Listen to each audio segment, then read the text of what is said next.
हुजूर ने हदीस बयान फरमाई, फ़कान मुत्तकियन रसूलुल्लाह सल्लल्लाहु ताला अलैहि वसल्लम, इमामुल अंबिया टेक लगा कर बैठे हैं।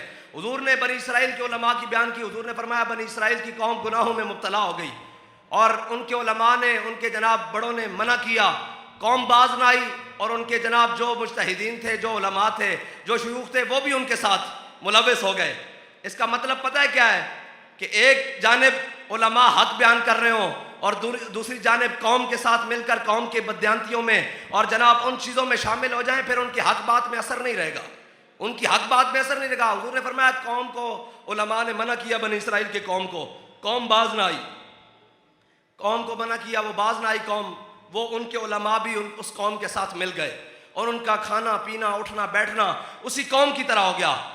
फजलस रसूलुल्लाह कहते हैं जब हुजूर ने अपनी उम्मत के उलमा की बारी की ना तो इमामुल अंबिया टेक लगा कर बैठे थे, हुजूर उठकर बैठ गए और हुजूर ने 3 बार कसम उठाई। फरमाया अल्लाह की कसम जिसके कब्जा कुदरत में मेरी जान है, अल्लाह की कसम जिसके कब्जा कुदरत में मेरी जान है, अल्लाह की कसम जिसके कब्जा कुदरत में मेरी जान है, मेरी उम्मत के उलमा ने यह काम नहीं करना।